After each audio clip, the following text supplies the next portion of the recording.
Hello! On va démarrer cette deuxième session. On va aborder le thème de l'expérience utilisateur avec le Core Web Vitals.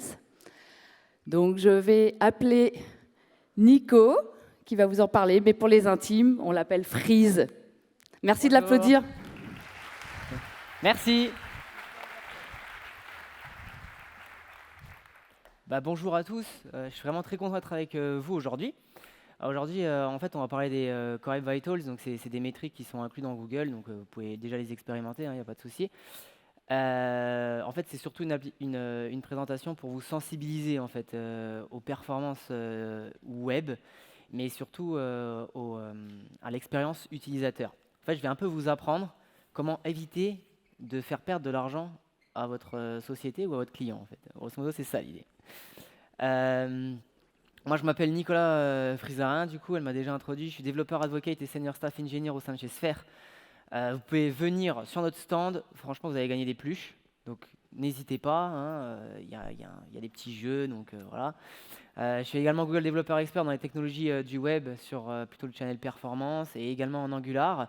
Et je suis partie de la fondation OpenJS. Donc, je maintiens un peu l'écosystème Node. C'est mon passe-temps, on va dire. Du coup, ce qu'on va voir aujourd'hui.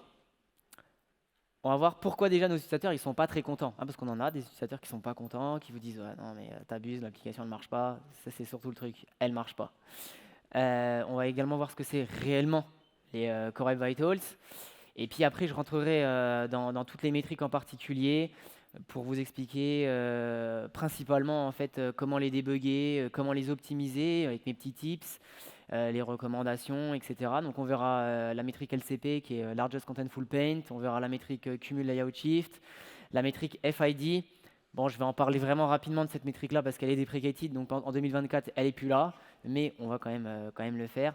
Et puis on verra la métrique INP, qui est une métrique encore qui est en pending statut chez Google, mais qui sera intégrée dans tous leurs outils de performance en 2024, donc l'année prochaine, et qui est la métrique Interaction to Next Paint. Donc je pense que tout le monde l'a compris, ce talk, c'est un talk sur les performances web, mais les performances web, c'est super large. Donc je ne suis pas là pour vous expliquer toutes les performances web qui existent. Je vais surtout tacler en fait le point sur les performances web qui ont réellement un impact négatif sur l'expérience utilisateur. En fait. Ça va pour tout le monde jusque-là? Tout le monde est cool? Ok, donc déjà la première question qu'on peut se poser, c'est pourquoi les utilisateurs sont pas contents d'utiliser notre application? Je vais vous poser juste une petite question toute simple. Qui a déjà eu le coup où les personnes qui utilisent votre application disent clairement je suis pas content de l'app, et d'un autre côté vous avez le business qui vous dit ouais mais l'application elle marche. Qui a déjà eu ça? Voilà, moi je suis le premier. Moi généralement j'ai ça tous les jours. Chaque fois on me dit la même chose. Je dis oui, les gens ils sont pas très contents d'utiliser notre application, elle est lente, il y a des ralentissements, des choses comme ça. Ils disent c'est pas grave, elle marche. Ok, elle marche, les tests ils passent, les tests intégrateurs ils passent aussi, le code, bon il est là, il n'est pas forcément optimisé de partout, mais c'est quand même un bon code. Mais pourtant les utilisateurs ils sont pas contents d'utiliser notre application. Alors généralement ils sont pas contents d'utiliser l'application et ce qui en ressort c'est, comment le dire principalement, c'est l'application elle marche pas parce qu'il n'y a rien qui s'affiche. Ça c'est, ou elle est très lente à afficher la première page. Deuxième chose, c'est votre application, c'est une guirlande de Noël. Ça arrive aussi, genre on a un écran qui clignote comme ça, on ne sait pas trop ce qui se passe. Mais en tout cas, à la fin, ça affiche quelque chose. Et dernière chose, c'est je clique, l'application ne marche pas parce que quand je clique, il ne se passe rien. Alors, on verra par la suite qu'il se passe quelque chose, mais c'est juste un peu long. Donc en fait, suivant ces feedbacks-là, qu'est-ce on peut identifier 3 informations. La première chose, c'est votre application elle est lente, elle est très lente en fait. En fait, la première page, elle prend beaucoup trop de temps à se render dans le web. Et donc du coup, en fait, l'utilisateur dit j'ai une page blanche au démarrage. Alors généralement, je préfère vous le dire, ça va être compliqué entre guillemets à optimiser parce que ça vient de tous les frameworks qui utilisent Angular ici. Moi aussi. Qui utilisent React. Moi aussi. Et qui utilise Vue. Pareil. Et en fait, vous savez, c'est quoi le point commun de tous ces librairies et frameworks? c'est un client-side rendering. Donc en gros, vous avez un beau fichier JavaScript, tout est rendu par le web. C'est un fichier JS, la navigation, la data logique, le templating, tout ça, c'est fait par le web au lieu du server-side rendering qui est fait côté serveur. Donc forcément, ça prend un peu du temps. Si votre JavaScript il est super lourd, ça prend du temps. Ensuite, ce qui en ressort, c'est que vous avez un écran qui clignote, donc le blinking screen, c'est ce qu'on appelle ça comme ça. C'est en fait, ça n'a rien à voir en fait au fait que les données arrivent trop tard ou les choses comme ça. C'est juste qu'en fait, vous réservez peut-être pas assez d'espace dans votre page ou potentiellement vos données arrivent tard et puis d'un coup, ça s'injecte dans votre vue, c'est pas très beau. Ou alors vous avez une iframe qui pop comme ça en haut et puis vous avez un décalage. Donc c'est pas optimisé. Et enfin, ce qu'on peut remarquer également, c'est que les actions, elles prennent beaucoup de temps. C'est-à-dire que le gars clique et puis il attend. Puisqu'en gros, entre le call au serveur, le fait que la réponse elle se fasse, que vous fassiez le traitement, etc., ça prend du temps. D'accord. Et en fait, la personne a déjà quitté votre page. Simplement. Et donc elle vous dit, ça marche pas. Ok, donc généralement, qu'est-ce qu'on fait? C'est assez rigolo parce que les gens ils vont tout de suite partir sur l'UI. Ils vont dire alors c'est vrai, on va optimiser l'UI, on va faire quelque chose d'un peu près plus joli, les gens vont être super contents, ils vont rester sur le site. Donc en fait, si vous touchez tout ce qui a couleur, font, image, la position des éléments, tout ça, c'est l'UI. En fait, vous n'impactez en rien l'expérience utilisateur, d'accord? La seule chose que vous impactez, en fait, c'est le fait que ça soit joli. Grosso modo, c'est ça. Mais par contre, si vous optimisez le fait que quelque chose s'affiche directement à l'écran, que la personne elle ne perd pas son focus de lecture quand quelque chose pop à l'écran, ou que la personne peut utiliser votre application rapidement et les réponses à son utilisation rapidement, tout ça, ça va impacter l'UX. Ce qu'il faut bien retenir aujourd'hui, c'est que les applications que vous faites, vous avez déjà un concurrent. D'accord? Et ça, c'est un gros problème. Parce que aller à la concurrence, à l'heure actuelle, en 2023, c'est super simple. Je vais vous donner juste un exemple tout bête. Qui utilise Spotify ici? Moi aussi. Et qui utilise YouTube Music? Qui utilise Apple Music? Voilà. Donc, vous voyez, ces trois applications pour écouter de la musique, vraiment la seule chose qui différencie, c'est vraiment le design, d'accord? Et généralement, quand on ne veut pas avoir de pub, des choses comme ça, on paie un abonnement. Mais à l'heure actuelle, pour aller à la concurrence, c'est super simple. Vous arrêtez votre abonnement, vous en prenez un autre et c'est terminé. En fait, c'est un bouton. Ce qui n'était pas le cas il y a bien des années, mais c'est juste ça. Donc en gros, si l'expérience utilisateur, vous ne la prenez pas en compte dans vos applications à l'heure actuelle, potentiellement, vous faites perdre de l'argent à votre société. Donc ce qu'on peut remarquer, c'est que grosso modo, notre application, ce qu'elle délivre actuellement, avec tous ces problèmes-là, elle délivre vraiment une expérience utilisateur qui est très médiocre. Donc ce qu'on pourrait se dire, c'est qu'on va l'améliorer. Par contre, il y a un gros problème avec améliorer l'expérience utilisateur, c'est que l'améliorer, c'est très dur. D'accord? Parce que l'expérience utilisateur, elle dépend principalement de l'utilisateur. C'est-à-dire qu'un utilisateur A et un utilisateur B, potentiellement, n'ont pas la même volonté et n'ont pas non plus la même sensation quand elles utilisent l'application. Donc déjà, il faut trouver une solution pour caractériser ce problème. Et la meilleure façon de caractériser le problème, c'est ce qu'on sait bien faire dans le web, c'est de le caractériser en mode web performance. Donc en fait, il faut déjà caractériser le problème d'expérience utilisateur comme un problème de performance web. Deuxièmement, ce qu'il faut trouver également, c'est que nous, développeurs, on ne peut pas se dire « Allez, on envoie à la production et puis on attend quelques mois, quelques années, puis on verra bien si ça marche ou ça ne marche pas. » Non, l'expérience utilisateur, en fait, il faut trouver un moyen d'aider les développeurs à régler les problèmes de performance avant même que l'application parte en production. Donc ça, c'est également compliqué, c'est un gros point. Et deuxièmement, comme je l'ai dit, les performances web, c'est super large. Donc il faut également trouver un moyen de faire en sorte de trouver une catégorie, un style de catégorie pour matérialiser ce problème-là, en fait, pour matérialiser les performances web. Donc, qu'est-ce que c'est les Core Web Vitals? C'est ça. Donc, les Core Web Vitals, c'est une initiative de Google qui a pour but de caractériser un problème d'expérience utilisateur en web performance. Et en fait, ça, c'est apparu en 2020. Donc, Google va annoncer en 2020, bougez pas, j'ai une solution. J'ai une volonté d'intégrer dans tous mes outils d'audit et de DevTools, etc., des métriques de performance qui peuvent caractériser les performances web. Très bien. Et ça, c'est apparu quand exactement? Donc c'est assez récent en soi, hein, mais c'est apparu en 2021. Donc en 2021, tout ce qui est audit, enfin outils d'audit et de DevTools sont vus intégrer des métriques, des nouvelles métriques. Donc si on résume, les Core Web Vitals, c'est une initiative de Google qui tend à avoir des métriques sur les performances web d'une application qui représente l'expérience utilisateur. Voilà, c'est tout. Est-ce que ça va jusque-là pour tout le monde? Ouais? Ok. Donc, on reprend. C'est un peu de la redite, mais c'est important. Donc, ce qu'on a, si on résume. Donc, on va avoir le fait que l'application mette beaucoup de temps à charger. La première page, écran blanc. 2 secondes après, on a la page.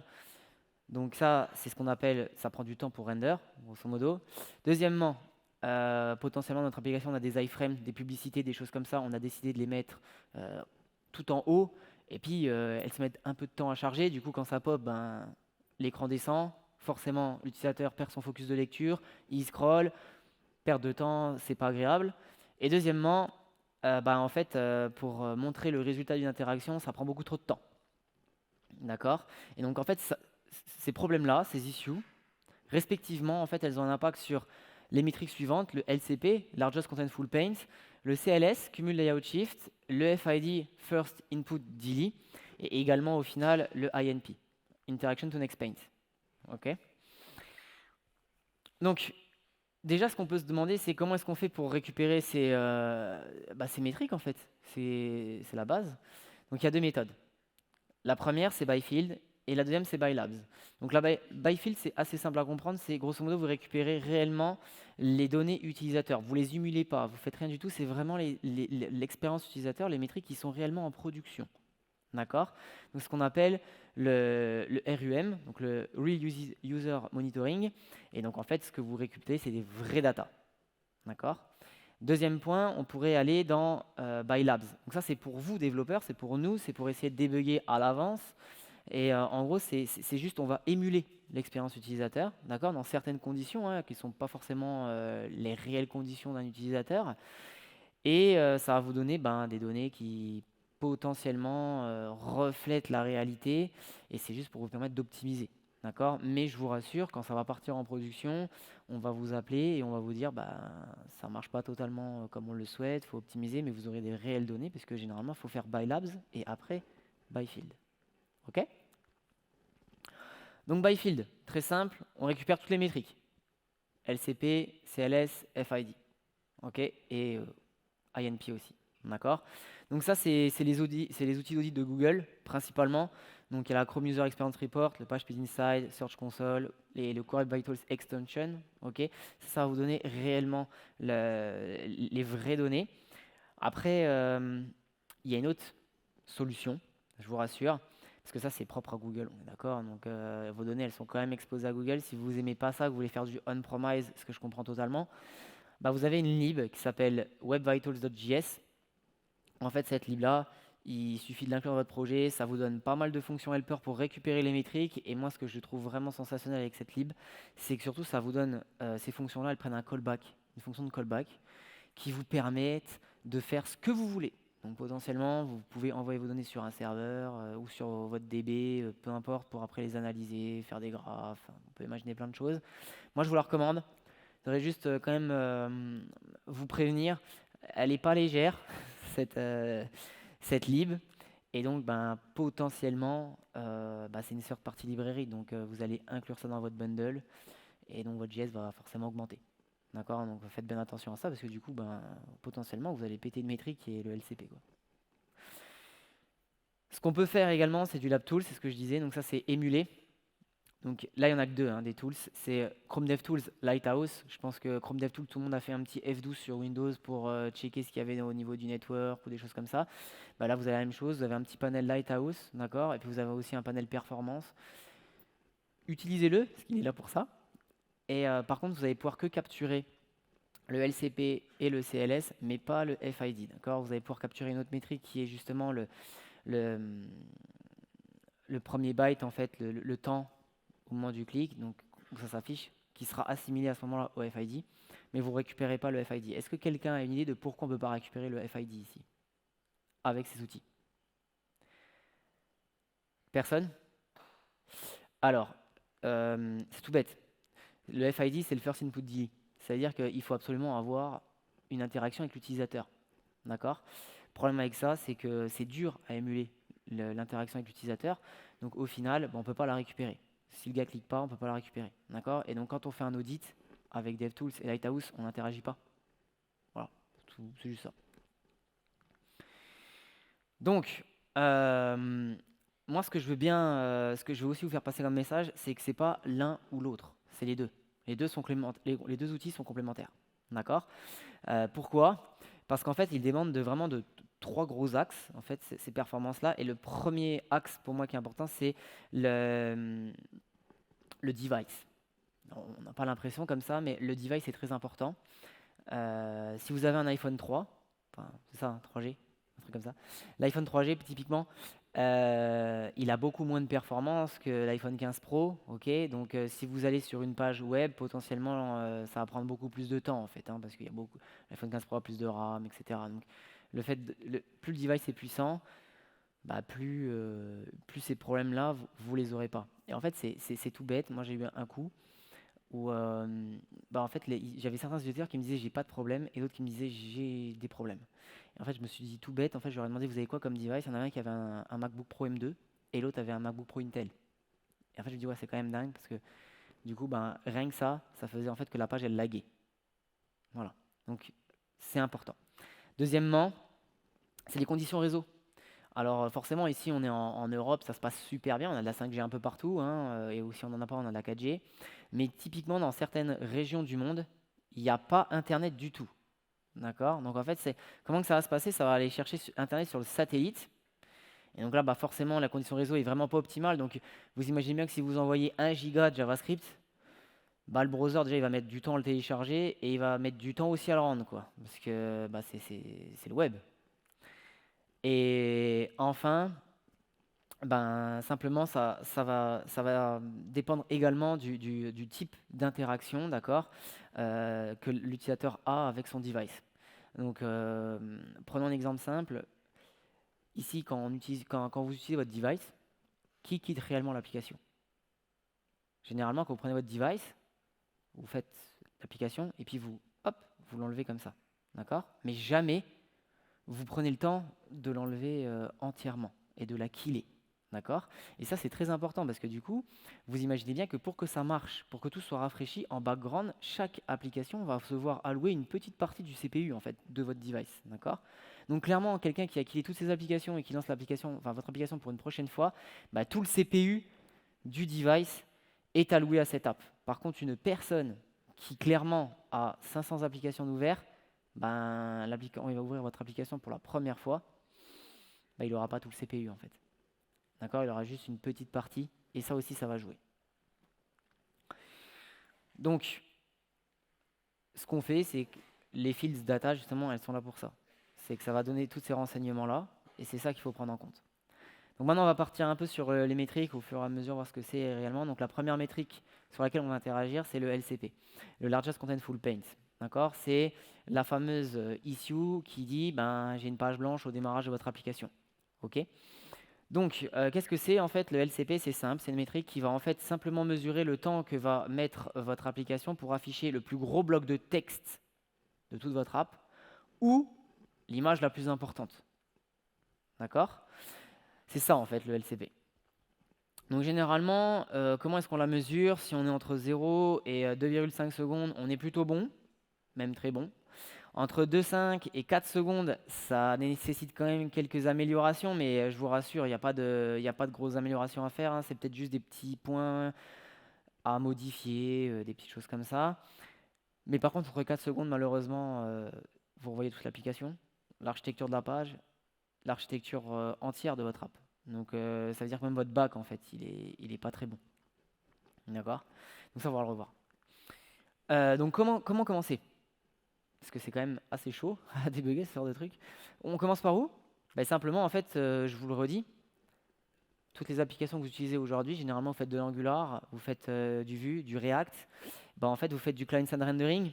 Donc le client-side rendering c'est quoi? C'est un index HTML, un fichier JavaScript, après c'est le fichier JavaScript qui fait sa tambouille et puis à la fin votre appel s'affiche. Donc le gros problème que vous avez potentiellement se trouve dans l'initial HTML, donc dans l'index.html. La question qu'on peut se poser à ce moment-là, c'est qu'est-ce que ce document a besoin, comment il en a besoin, quelles sont les tailles externes des librairies que j'utilise. Tout ça va se poser comme question. Genre qui par exemple utilise Lodash ici? Voilà. Qui utilise Moment?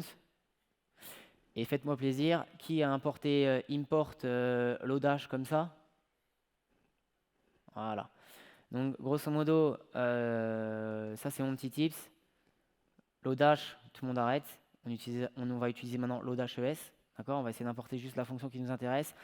Et autre tips, on arrête Moments, on trouve une autre lib, typiquement datefns, ou alors on regarde les nouveautés qui arrivent en JavaScript et on se dit potentiellement il n'y aura plus besoin d'avoir des librairies de date en fait. Okay, et quand on a fait tout ça, quand on a fait tout ce petit schmilblick dans sa tête, qu'on s'est posé les bonnes questions, on peut se demander quelles sont les ressources qui doivent être loadées, comment elles sont loadées, et surtout, est-ce qu'elles sont nécessaires au démarrage? C'est la grande question, non? Qui utilise Bootstrap? Ok.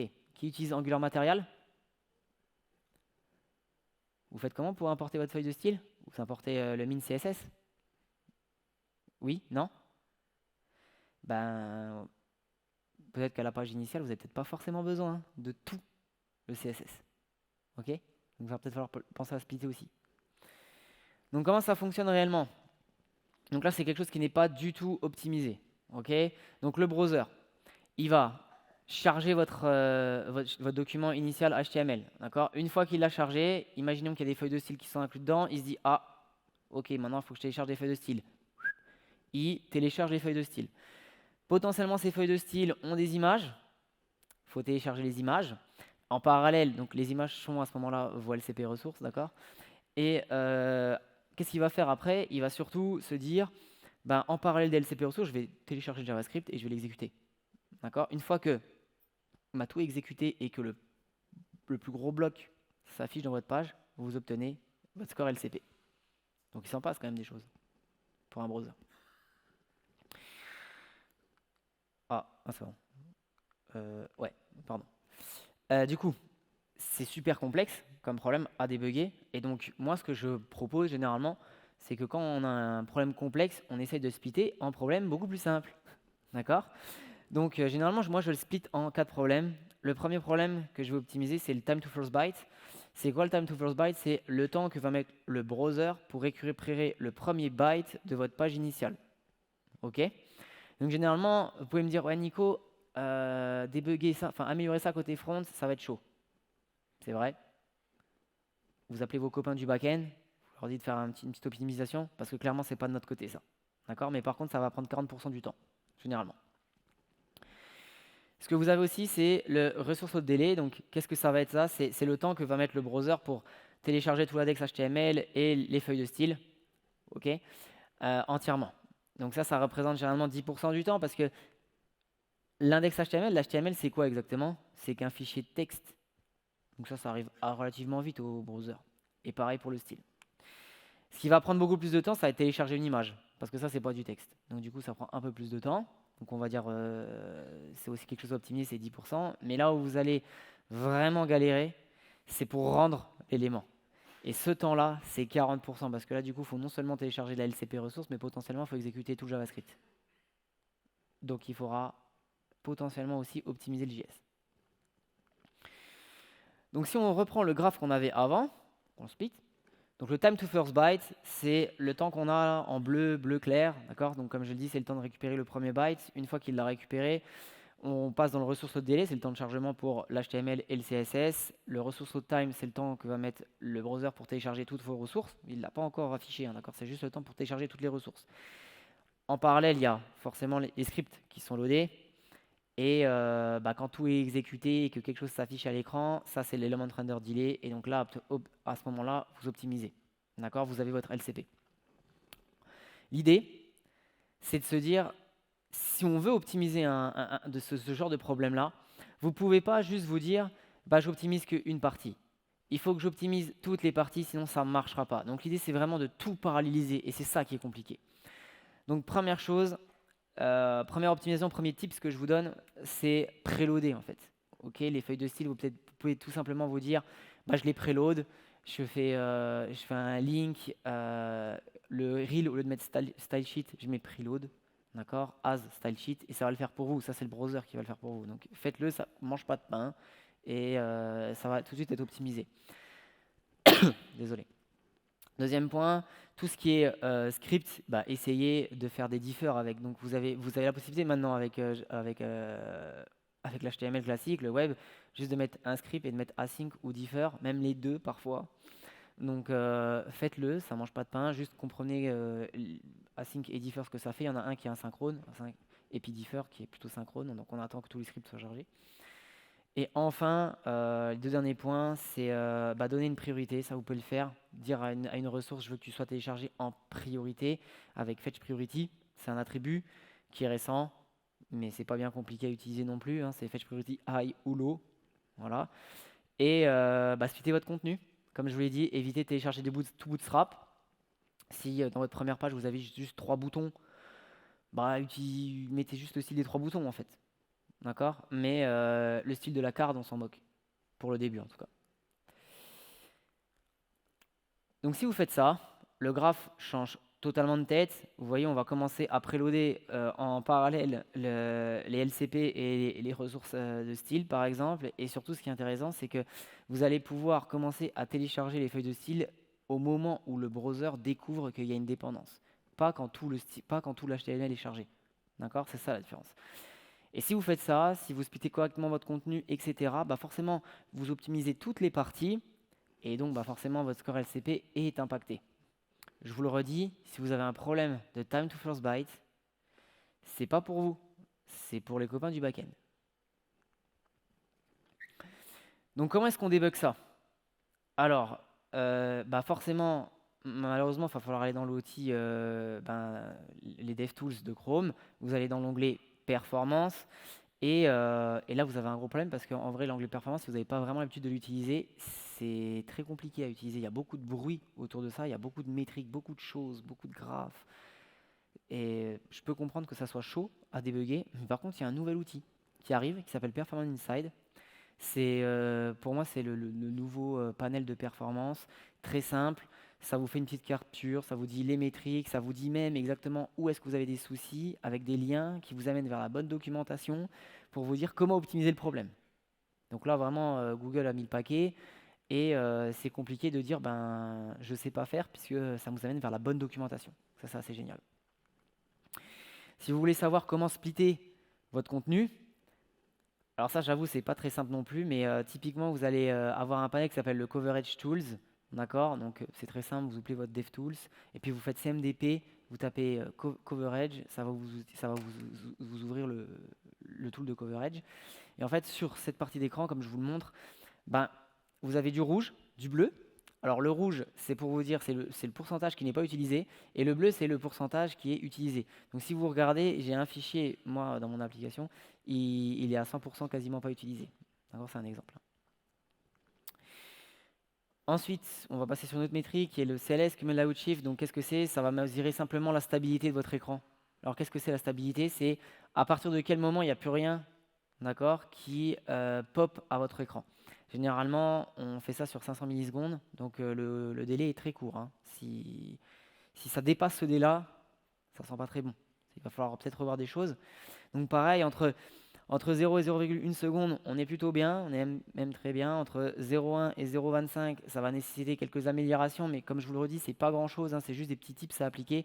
Par contre, au-dessus de 0,25, malheureusement, il va falloir revoir toute la structure de votre page, ce qui peut être un peu embêtant.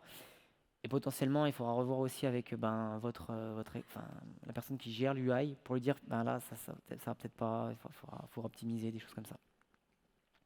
Donc, qu'est-ce qui cause un problème de CLS? C'est relativement simple, les images. Donc, les images qui ne sont pas sizées, les images qui ont une mauvaise size et les images qui n'ont pas un bon ratio. Généralement, ça va poser un gros problème de cumul out-shift puisque le browser, en fait, il ne sait pas quel espace réserver.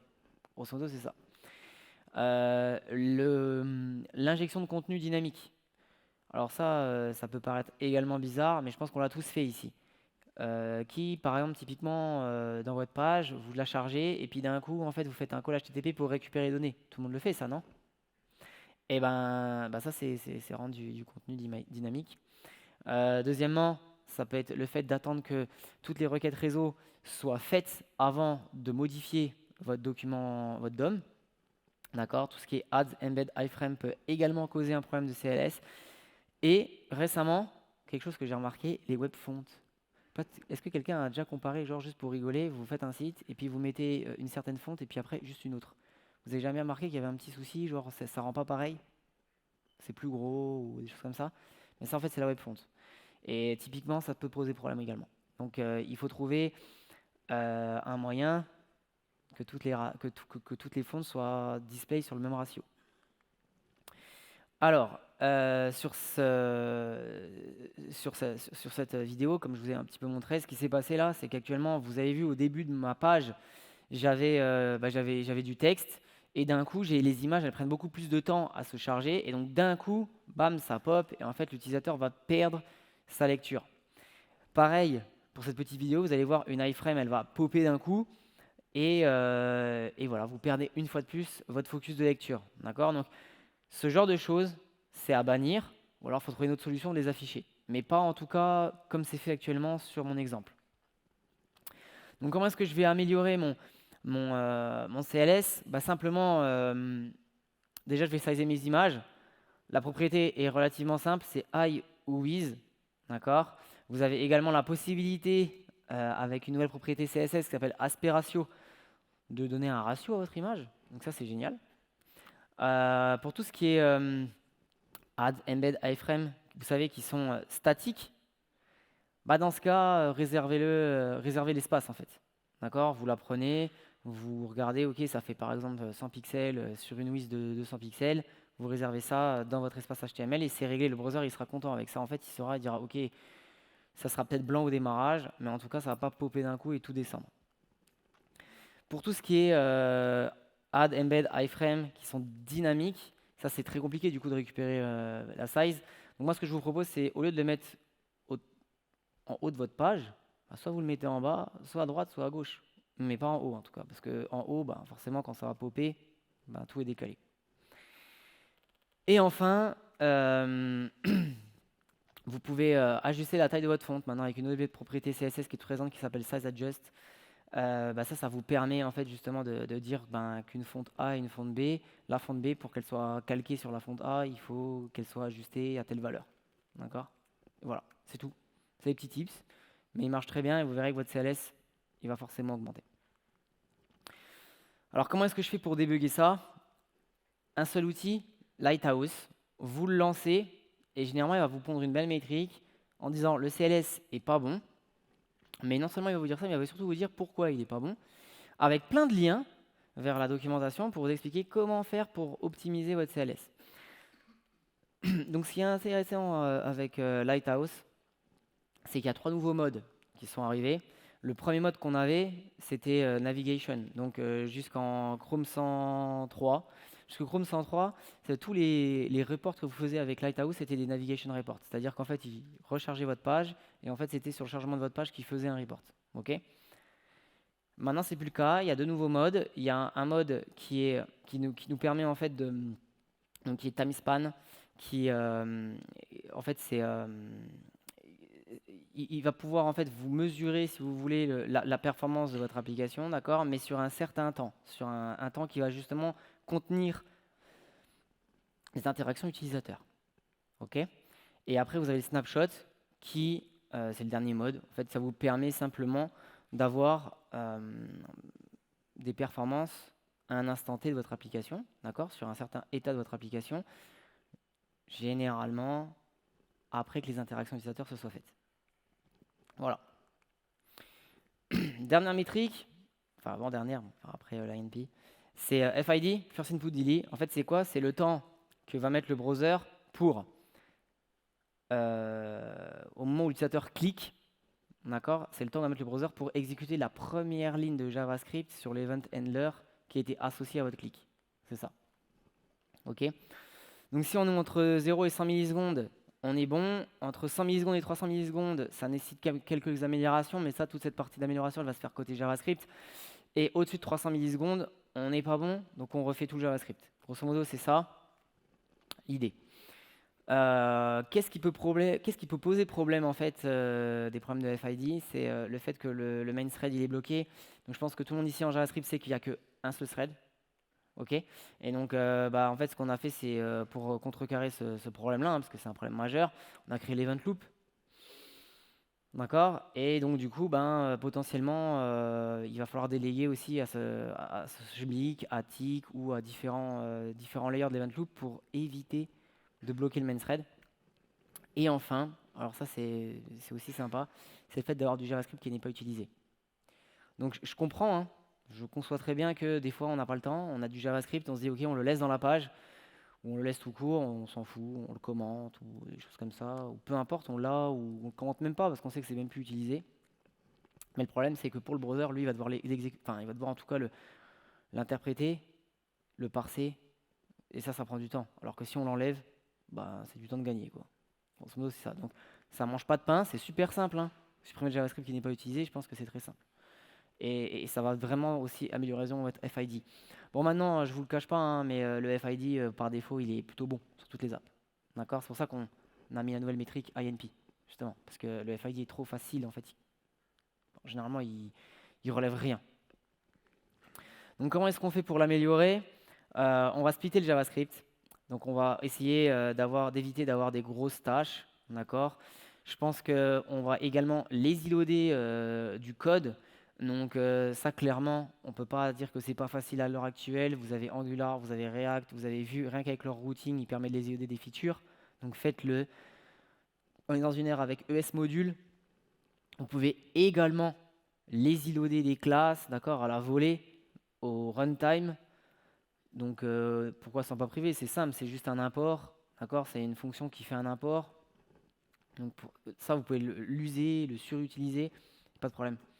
Ensuite, il faut optimiser. Donc comme je disais, il faut éviter d'avoir des requêtes qui sont en mode waterfall, c'est-à-dire j'attends le premier call, je fais le deuxième call, je fais le troisième call, même s'ils ne sont pas dépendants l'un à l'autre, on fait comme ça. Non, paralysez-les, puisque dans tous les cas, personne n'attend la réponse de personne. Donc ça ne mange pas de pain.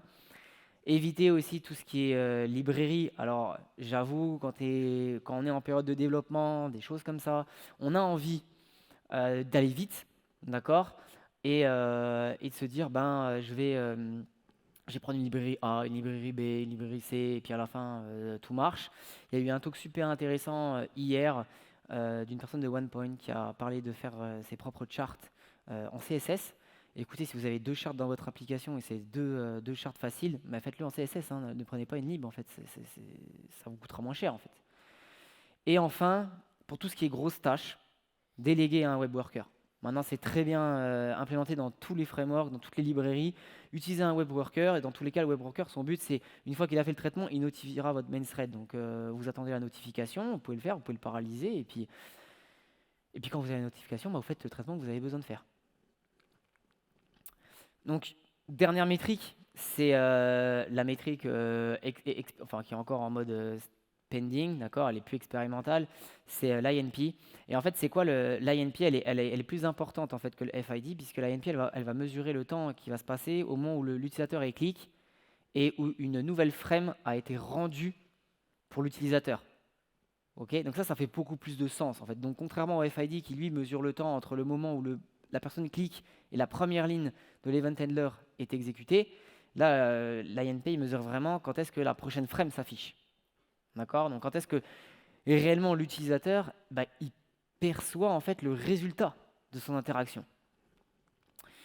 Donc entre 0 et 200 millisecondes, on est vraiment excellent, d'accord? Entre 200 et 500, ça nécessite quelques améliorations et c'est pareil, c'est que du JavaScript.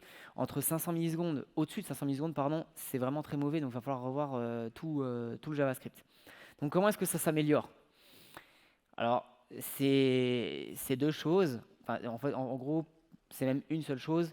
C'est éviter que votre browser ait ce qu'on appelle de longues tasks. C'est-à-dire que ça prend beaucoup trop de temps. Alors comment on split?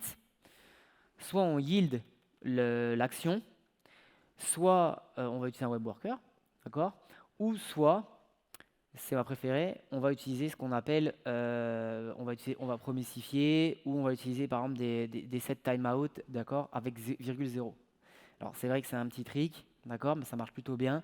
Ben, en fait, quand vous faites ça, ben, vous déléguez en fait dans l'event loop à la prochaine step, d'accord, ça va remonter à la pile, et donc dans ce cas, vous libérez votre thread en fait. Et ben, genre typiquement en Angular, moi c'est comme ça que j'optimise.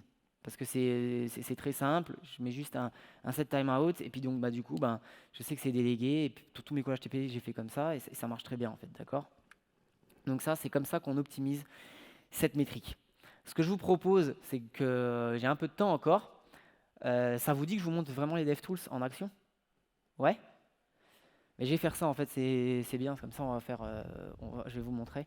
Alors, j'espère que tout le monde va voir mon écran. Ok, donc, hop, je vais vous prendre une application que j'ai faite pour un ami. Donc, cette application, elle est déjà optimisée, je ne vous le cache pas. Alors, je ne fais pas de pub, hein. Ok, c'est son application, c'est ce qu'il m'a demandé de faire, je l'ai fait. J'ai juste vous montré l'app. Alors, je sais plus. Ouais, voilà. Ici. Voilà. Tout le monde voit bien? Ouais. Donc bon, l'application est relativement simple. L'idée c'est d'afficher des produits avec un filtre et puis de les ajouter dans un panier. On est sur une sorte de e-shopping, mais vraiment très light, d'accord? Puisque derrière la personne, on ne fait pas de transaction, ok? C'était juste pour une émulation. Donc comment est-ce que ça se passe? Donc imaginons, je veux checker simplement mes performances. Donc pour faire ça, je vais aller dans l'onglet performance, d'accord? Ou performance insight. Attends, pardon, désolé. Performance. Alors je ne l'ai pas parce que je suis pas, je pense, sur le bon browser. Je suis désolé. Je pense que sur Chrome, je devrais l'avoir. Ok. Voilà. Donc je pense que là, je l'aurai un peu plus. Tout le monde voit bien, hein? C'est ok pour tout le monde. Donc vous voyez, j'ai un truc qui s'appelle Performance Insight qui est ici. Donc je vais quand même vous montrer rapidement ce que c'est l'onglet Performance. Je trouve ça assez rigolo. Et après, vous allez me dire lequel que vous préférez. Ça marche? Donc là, ce qui va se passer, c'est qu'il est en train de profiler, il est en train de charger la page et de regarder les performances. Donc les performances sur cet onglet-là, c'est ce genre de truc. C'est clair, hein? Ouais. Alors moi j'aime bien parce que du coup on peut faire un truc sympa. C'est moi c'est WASD. On peut commencer à modifier la frame et regarder où on en est. Donc là vous voyez on a grandi, bon on a ça et puis on avance et puis vous voyez j'ai des choses où j'ai des run microtasks. C'est super clair je trouve pour easy. Par contre du coup moi ce que je vous propose c'est plutôt d'aller dans cet onglet là. Donc pareil, hein, on va mesurer la page. Vous allez me dire lequel que vous préférez. J'ai peut-être déjà une petite idée, mais bon, c'est bien d'avoir un feedback. Ça c'est je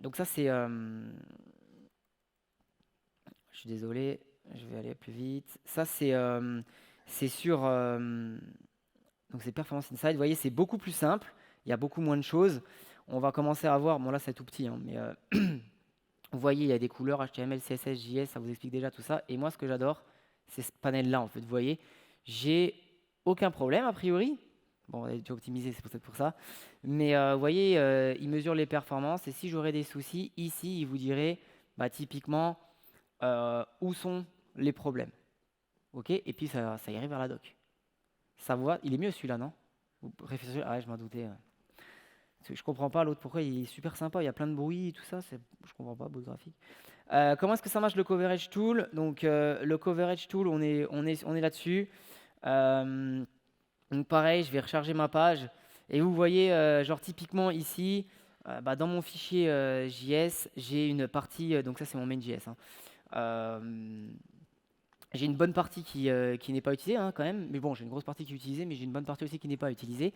Alors ça c'est Bon, c'est typique des applications content rendering, c'est le main.js, c'est compliqué à splitter, je vous le dis honnêtement. Donc, bon, pour le coup, j'ai dit je cherche tout. Hein, parce que j'avais pas vraiment envie de perdre trop de temps là-dessus. Mais sachez que c'est possible de le splitter, mais c'est compliqué. D'accord? Parce que vous n'avez pas vraiment la main sur le main.js. Hein, il est bundlé en fait, soit par Webpack, soit par Vite, mais en tout cas, il est fait par ça. Donc, ça, c'est assez tricky à optimiser, je le reconnais. Lighthouse, allons sur Lighthouse. Donc, vous voyez, comme je vous disais, il y a trois types, navigation, timespan, snapshot. On va prendre le classique, d'accord? On va aller sur desktop et on va mesurer le SEO, les best practices. Elle n'est pas PWA, donc clairement, je ne vais pas le mesurer parce que je sais déjà que j'ai 0. Mais allons-y, faisons une analyse et on verra ce que ça donne. Donc, pareil, là, ça audite, hein. Ça vous fait du reload, ça vous fait des petits trucs, c'est assez sympathique. Et puis, ça vous donne des belles mesures en vous disant, voilà, ton application, est-ce qu'elle est performante, est-ce qu'elle n'est pas performante. Donc, typiquement, a priori, j'ai l'impression qu'elle est relativement performante. Ou a priori, je perds un petit point, je ne sais pas trop où, il faudrait que je regarde. Mais typiquement, vous voyez, vous avez le First Contentful Paint, le Total Blocking Time ici qui va vraiment être associé au FID à ce moment-là. D'accord? Largest Contentful Paint, le Cumul Layout Shift. Donc, a priori, j'ai pas les images, elles sont bien loadées et tout ça. Bon, en accessibilité, je pense que tout le monde l'a vu. Je suis nul. On est à 80%. Et ce que je voulais vous dire, ce que je vous montrais, c'est ça. Voilà. Il vous dit clairement, tu perds des points parce que tu as des images qui n'ont pas un attribut alt. Si vous regardez, vous cliquez ici et ça va vous dire, grosso modo, si on regarde, tous mes produits, j'ai pas mis d'attribut alt, donc tous mes produits en fait me font perdre des points. Okay, donc là, typiquement, je veux l'optimiser, je vais dans le code et je mets des attributs alt. Ça va? Donc on va aller comme ça. Désolé, hop. Typiquement les best practices, j'ai pas de problème, je suis content. OSEO, voilà, typiquement, il me dit ton SEO il a du mal à capter, puisque là du coup les crawlers vont devoir juste gérer la partie JavaScript. C'est très récent d'ailleurs qu'ils savent lire du JavaScript. Généralement ils préfèrent lire de l'HTML, mais c'est pareil, il va me dire c'est pas très bon, t'as oublié des descriptions de méta, t'as pas mis de robot texté, il manque encore des images, etc. Enfin, des attributs alt sur des images, tout ça.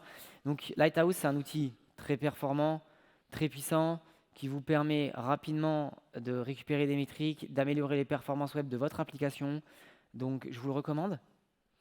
Et voilà. Ça, c'était la petite démo, qui a été un peu improvisée, mais j'espère que ça vous a plu.